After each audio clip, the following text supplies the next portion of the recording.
लोग पढ़ने वाले 12 का एक चैप्टर मैट्रिक्स एंड डिटर्मिनेंट। तो सबसे पहले आज स्टार्ट करेंगे मैट्रिक्स। तो मैट्रिक्स एंड डिटर्मिनेंट चैप्टर का नाम है, दो चैप्टर है मैट्रिक्स और डिटर्मिनेंट्स। Matrix and determinants.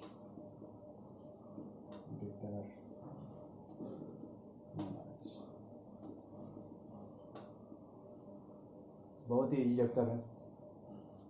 8 से 10 नंबर आता है। एक 6 नंबर का क्वेश्चन रहता है, एक 3 नंबर का, एक 1 नंबर का। 6 नंबर का क्वेश्चन मैट्रिक्स का चैप्टर से रहता है और 3 नंबर का एक डिटर्मिनेंट से रहता है और एक क्वेश्चन मैट्रिक्स का ही रहता है। 1 नंबर का इजी रहता है। 1 नंबर वाला आज पढ़ेंगे कैसा बनता है वो वाला क्वेश्चन। तो मैट्रिक्स क्या होता है?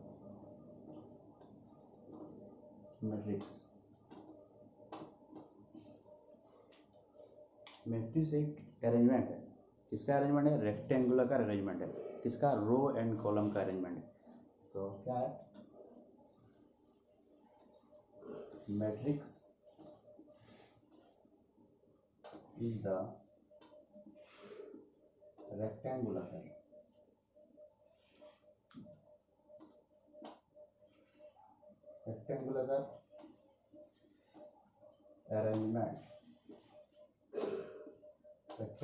अरेंजमेंट ऑफ रो, एम से डिनोट करते हैं इसे, एंड कॉलम। एंड क्या है मैट्रिक्स? क्या है? एक अरेंजमेंट है, रेक्टेंगुलर का अरेंजमेंट। किसका किसका? रो एंड कॉलम का अरेंजमेंट है।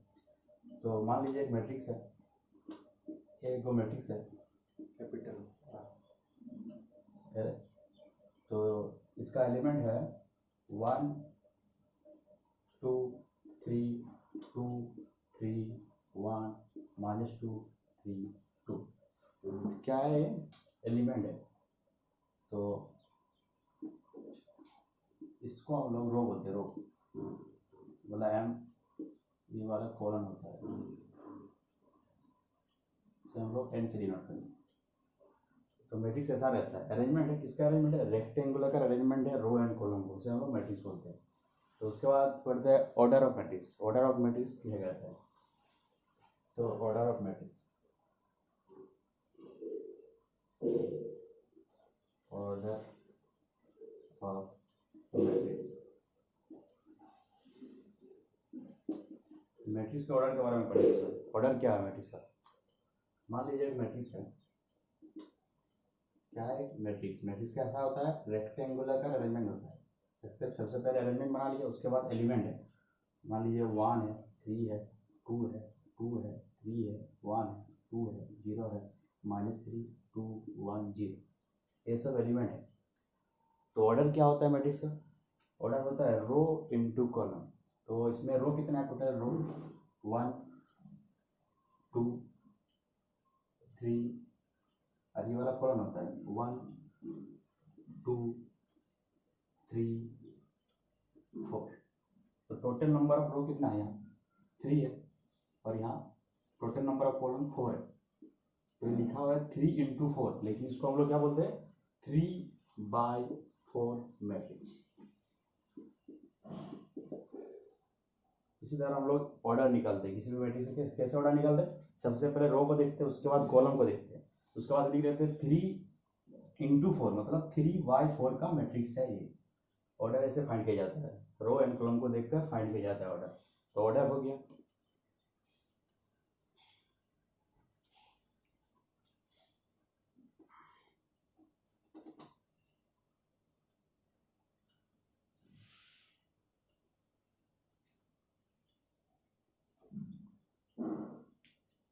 अब टोटल नंबर ऑफ एलिमेंट कैसे फाइंड किया जाता है?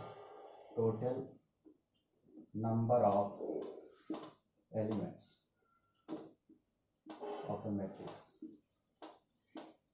टोटल नंबर ऑफ एलिमेंट्स कैसे फाइंड किया जाता है मैट्रिक्स का? तो मान लीजिए एक मैट्रिक्स है,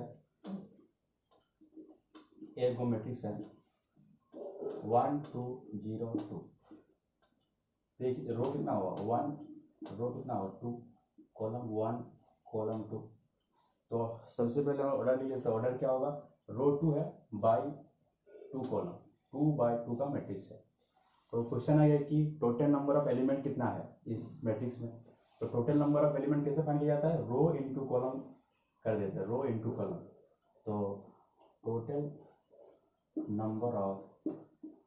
matrix equal to 2 into 2 equal to 4।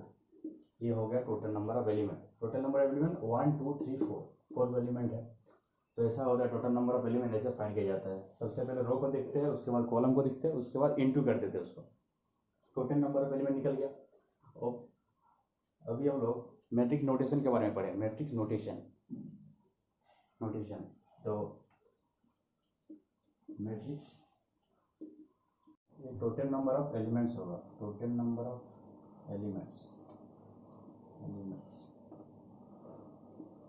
मतलब इस मैट्रिक्स में टोटल नंबर ऑफ एलिमेंट क्या है 2 इंटू 2 2/2 का मैट्रिक्स है ये 2/2। तो इसको जब टोटल नंबर ऑफ एलिमेंट निकालते हैं हम लोग उस टाइम हम लोग 2 इंटू 2 कर देते हैं। रो इंटू कॉलम 4 हो गया। अब हम लोग पढ़ेंगे मैट्रिक्स नोटेशन क्या है। मैट्रिक्स नोटेशन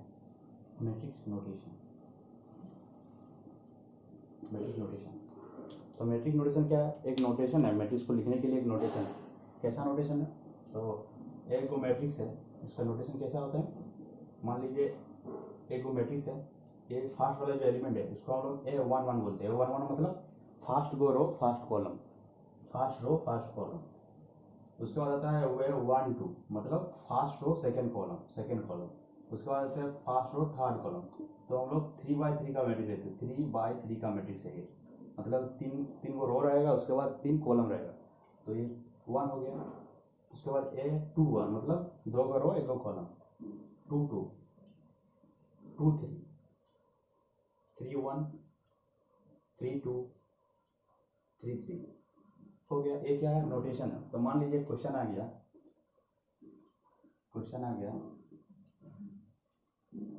एक गो मैट्रिक्स है, उसका एलिमेंट है 1 -2 3 2 1 0 3 2 1। तो फाइंड करने के लिए बोल रहा है क्वेश्चन में A13 कितना है? तो A11 ये वाला होता है, उसके बाद A12 ये वाला, उसके बाद A13 मतलब 3। क्वेश्चन आ गया A22 कितना है? 22 कितना है? तो 21 ये है, 22 मतलब 1। क्वेश्चन आ गया 31 कितना है? तो 31 मतलब ये वाला, 31 मतलब 3। ऐसा क्वेश्चन आता है कि A13 कितना होगा, A12 कितना होगा, ऐसा होता है। और ये जो एलिमेंट है मैट्रिक्स का ये क्या क्या हो सकता है? पॉजिटिव भी हो सकता है, नेगेटिव भी हो सकता है, एक्सपोनेंशियल फंक्शन भी हो सकता है, ट्रिग्नोमेट्रिक फंक्शन भी हो सकता है, बहुत कुछ हो सकता है, लॉगरिथम वाला भी हो सकता है। तो ऐसे नोटेशन ऐसा होता है मैट्रिक्स नोटेशन।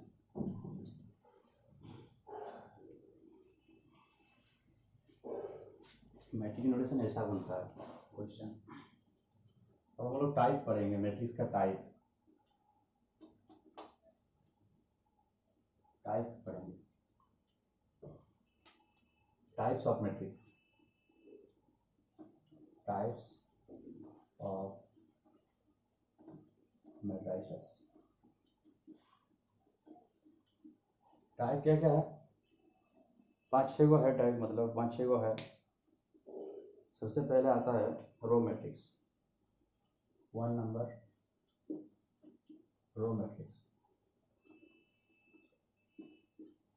रो मैट्रिक्स क्या है? Row matrix a matrix is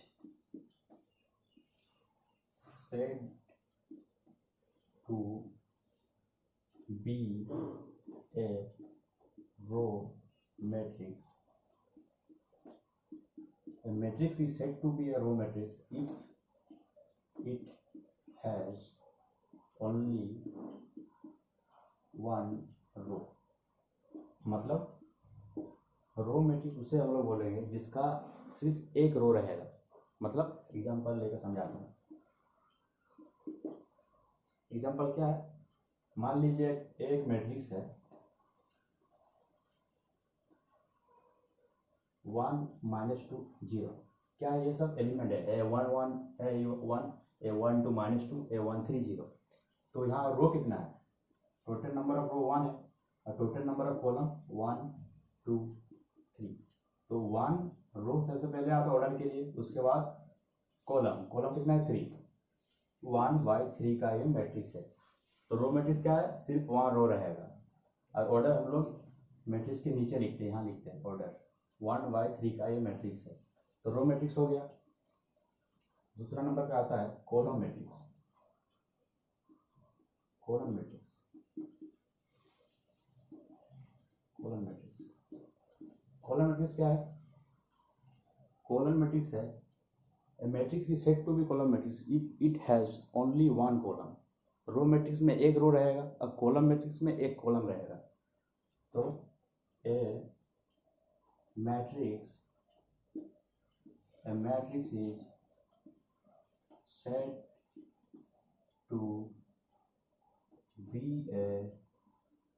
a column matrix if it has only one column।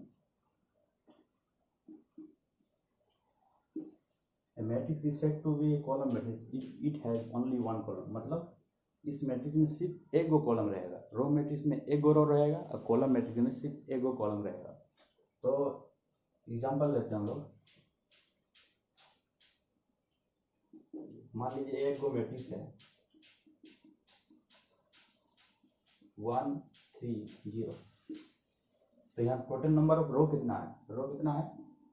1 2 3 गो रो है और एक गो कॉलम है। तो ऑर्डर कितना होगा? 3/1 का ये मैट्रिक्स है जिसका टोटल नंबर ऑफ कॉलम 1 होगा।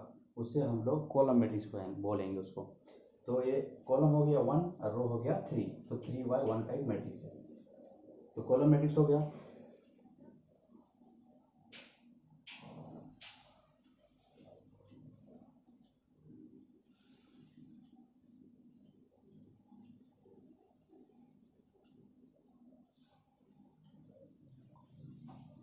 अब आता है स्क्वायर मैट्रिक्स। एक गो टाइप है स्क्वायर मैट्रिक्स। स्क्वायर मैट्रिक्स,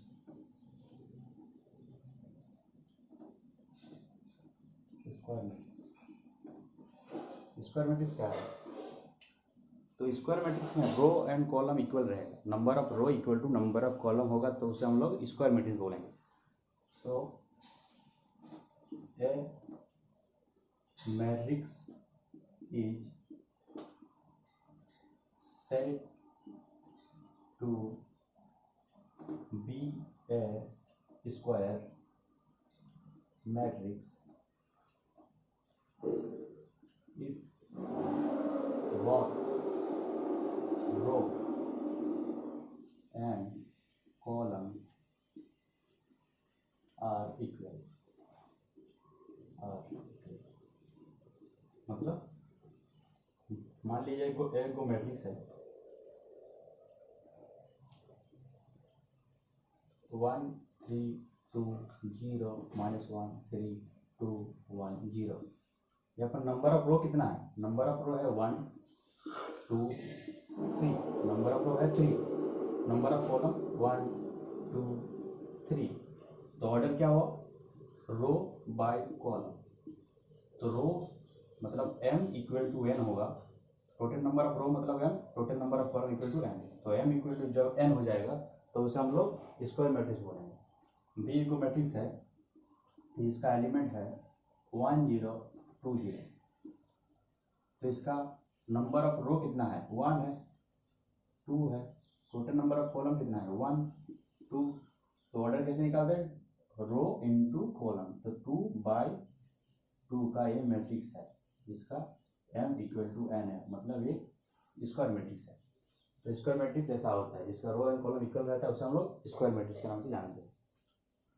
उसके बाद है 4 number diagonal matrix. Diagonal matrix, diagonal matrix. तो डायगोनल मैट्रिक्स क्या है? सबसे पहले डायगोनल मैट्रिक्स क्या होगा? स्क्वायर मैट्रिक्स होगा। स्क्वायर मैट्रिक्स होगा। जो डायगोनल मैट्रिक्स होगा वो सबसे पहले स्क्वायर मैट्रिक्स होगा। मतलब रो एंड कॉलम इक्वल होगा इस डायगोनल मैट्रिक्स का।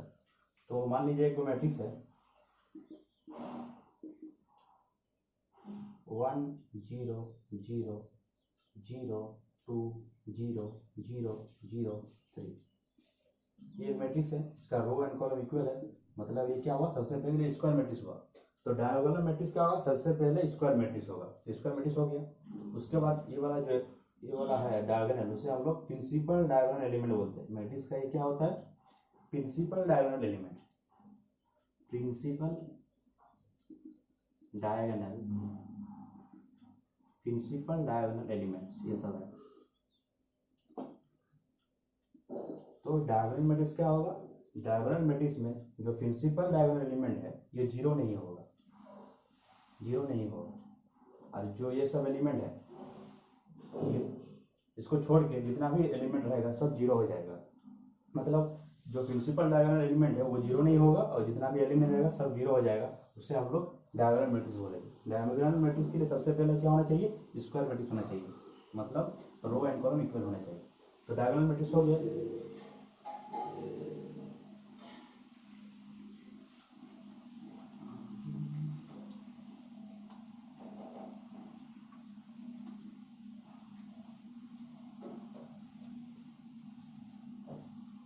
उसके बाद आता है 5 number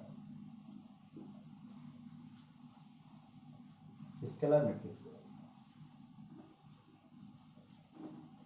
scalar matrix, scalar matrix क्या होता है, स्केलर मैट्रिक्स में भी सबसे पहले क्या होगा, स्केलर मैट्रिक्स स्क्वायर मैट्रिक्स होगा, मतलब रो एंड कॉलम इक्वल होगा। तो रो मान लीजिए 3 है और कॉलम भी 3 है, 3 by 3 का ये मैट्रिक्स है। और ये सब जो एलिमेंट है ये 1 0 0 0 1 0 0 0 1 स्केलर मैट्रिक्स उसे बोलेंगे जिसका प्रिंसिपल डायगोनल एलिमेंट, ये सब क्या है, principal diagonal element, principal diagonal elements, principal diagonal elements क्या होगा, सेम होगा, आज सेम। स्केलर मैट्रिक्स उसे बोलेंगे जिसका प्रिंसिपल डायगोनल एलिमेंट सेम होगा और जितना भी उसको छोड़ के एलिमेंट रहेगा वो सब जीरो हो जाएगा। हो गया प्रिंसिपल डायगोनल एलिमेंट, ये वाला है प्रिंसिपल डायगोनल एलिमेंट, ये जिसको हम लोग प्रिंसिपल डायगोनल एलिमेंट बोलते हैं। और एक एग्जांपल लेते हैं मैट्रिक्स का, बी नंबर मैट्रिक्स जिसका number of row and column equal है 2 0 2 2 0, 2 by 2 का मैट्रिक्स है। तो 2 by 2 का मैट्रिक्स हो गया, मतलब ये स्क्वायर मैट्रिक्स हो गया। और जिसका ये वाला प्रिंसिपल डायगोनल एलिमेंट क्या है, सेम है, 2 2 है, मतलब ये स्क्वायर मैट्रिक्स हो गया। तो स्केलर मैट्रिक्स ऐसा होता है जिसका प्रिंसिपल डायगोनल एलिमेंट सेम रहता है और बाकी जो एलिमेंट है वो सब जीरो हो जाता है, उसे हम लोग स्केलर मैट्रिक्स के नाम से जानते हैं। तो 6 नंबर पर आता है आइडेंटिटी मैट्रिक्स, आइडेंटिटी मैट्रिक्स। तो आइडेंटिटी मैट्रिक्स क्या है,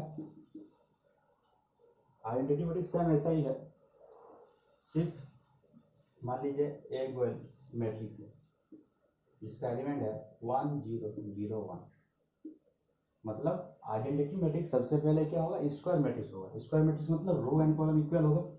उसके बाद जो प्रिंसिपल डायगोनल एलिमेंट, इसको प्रिंसिपल डायगोनल एलिमेंट ये 1 रहेगा। इसमें क्या 1 भी हो सकता है, स्केलर मैट्रिक्स 1 भी रह सकता है, प्रिंसिपल डायगोनल एलिमेंट 2 भी रह सकता है, -1 भी रह सकता है, लेकिन आइडेंटिटी मैट्रिक्स में सिर्फ 1 रहेगा प्रिंसिपल डायगोनल एलिमेंट, और उसके छोड़ के जितना भी एलिमेंट होगा सब जीरो हो जाएगा। तो बी एक को मैट्रिक्स लेते हैं हम लोग 1 0 0 0 1 0 0 0 1। तो 3 by 3 का मैट्रिक्स है, मतलब ये क्या हो गया, स्क्वायर मैट्रिक्स हो गया, रो एंड कॉलम इक्वल है। उसके बाद जो ये प्रिंसिपल डायगोनल एलिमेंट है ये 1 हो गया, मतलब ये आइडेंटिटी मैट्रिक्स। तो आइडेंटिटी मैट्रिक्स को ऐसे हम लोग डिफाइन करते हैं, जिसका प्रिंसिपल डायगोनल एलिमेंट 1 होगा और बाकी जो एलिमेंट है सब जीरो हो जाएगा, उसे हम लोग आइडेंटिटी मैट्रिक्स के नाम से जानते हैं।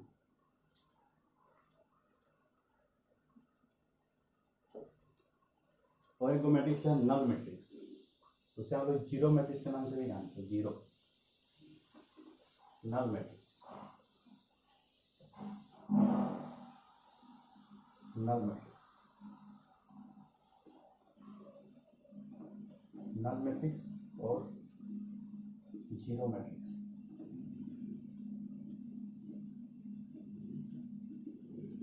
ठीक है, matrix is said to be a zero matrix. The matrix is said to be a zero matrix if its all elements are zero. मतलब जीरो मैट्रिक्स हम लोग उसे बोलेंगे जिसका ऑल एलिमेंट, जितना भी रो होगा कॉलम होगा, सब एलिमेंट जीरो हो जाएगा। चलिए एग्जांपल लेते हैं। एग्जांपल है ए को मैट्रिक्स है जिसका ऑर्डर है 2 × 2 0 0 0 0। 2/2 का मैट्रिक्स है जिसका ऑल एलिमेंट जीरो हो जाता है, उसे हम लोग जीरो मैट्रिक्स या नल मैट्रिक्स के नाम से जानते हैं। तो हो गया ये 2/2 का मैट्रिक्स है, ये ऑल एलिमेंट जीरो हो गया, तो ये क्या हो गया, नल मैट्रिक्स हो गया। बी एक गो मैट्रिक्स है, उसका एलिमेंट है 0 0 0 0 0 0 0 0 0। तो ये क्या हो गया, 3/3 का मैट्रिक्स है, ये ऑल एलिमेंट जीरो हो गया, तो इसे हम लोग नल मैट्रिक्स और जीरो मैट्रिक्स के नाम से जानते हैं। तो इसके बाद एक कॉन्सेप्ट आता है, मैट्रिक्स का टाइप्स खत्म हो गया, तो उसके बाद एक कॉन्सेप्ट आता है equality of a matrix. Equality मतलब equality of a matrix, equality of a matrix, equality of a matrix, equality of matrix. Equality of matrix क्या होता है, मान लीजिए दो गो मैट्रिक्स है, एक गो मैट्रिक्स है A11 A12 A13 A21 होगा ना, A21 A22, इसका ऑर्डर 2/2 का है, और बी एक गो मैट्रिक्स है, उसका भी A11 A12 A21 A22, ये भी 2/2 का मैट्रिक्स है।